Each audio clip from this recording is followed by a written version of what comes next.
شروع اللہ کا نام لے کر جو بڑا مہربان نہایت رحم والا ہے۔ ہم نے نوح کو ان کی قوم کی طرف بھیجا کہ بیشتر اس سے کہ ان پر درد دینے والا عذاب واقع ہو اپنی قوم کو خبردار کر دو۔ انہوں نے کہا کہ بھائیو، میں تم کو کھلے طور پر خبردار کرتا ہوں کہ اللہ کی عبادت کرو اور اس سے ڈرو اور میرا کہا مانو۔ وہ تمہارے گناہ بخش دے گا اور موت کے وقت مقرر تک تم کو مہلت عطا کرے گا۔ جب اللہ کا مقرر کیا ہوا وقت آ جاتا ہے تو تاخیر نہیں کی جاتی، کاش تم جانتے ہوتے۔ جب لوگوں نے نہ مانا تو نوح نے اللہ سے عرض کی کہ پروردگار، میں اپنی قوم کو رات دن بلاتا رہا، لیکن میرے بلانے سے وہ اور زیادہ گزیر کرتے رہے۔ جب میں نے ان کو بلایا کہ توبہ کریں اور تو ان کو معاف فرمائے تو انہوں نے اپنے کانوں میں انگلیاں دے لی اور اپنے اوپر کپڑے اوڑھ لیے اور اڑ گئے اور خوب تکبر کرنے لگے۔ پھر میں ان کو بلند آواز سے بلاتا رہا، پھر اعلانیہ بھی اور رازداری سے سمجھاتا رہا۔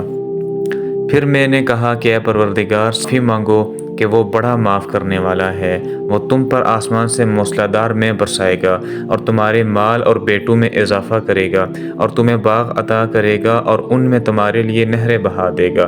تم کو کیا ہوا ہے کہ تم اللہ کی عظمت کا اعتقاد نہیں رکھتے، حالانکہ اس نے تم کو طرح طرح کی حالتوں میں پیدا کیا؟ کیا تم نے نہیں دیکھا کہ اللہ نے 7 آسمان کیسے اوپر تلے بنائے ہیں اور چاند کو ان میں روشن بنایا ہے اور سورج کو چراغ بنا دیا ہے، اور اللہ ہی نے تم کو زمین سے خاص طرح سے پیدا کیا ہے، پھر اسی میں تمہیں وہ لوٹا دے گا اور اسی سے تم کو نکال کھڑا کرے گا۔ اور اللہ ہی نے زمین کو تمہارے لیے فرش بنایا تاکہ اس کے بڑے بڑے کشادہ رستوں میں چلو پھرو۔ آخر میں نوح نے عرض کی کہ میرے پروردگار، یہ لوگ میرے کہنے پر نہیں چلے اور ایسوں کے تابع ہوئے ہیں جن کو ان کے مال اور اولاد نے نقصان کے سوا کچھ فائدہ نہ دیا، اور وہ بڑی بڑی چالیں چلیں اور کہنے لگے کہ اپنے معبودوں کو ہرگز نہ چھوڑنا، اور ود اور سوا اور یعوث اور یعوق اور نصر کو بھی نہ چھوڑنا۔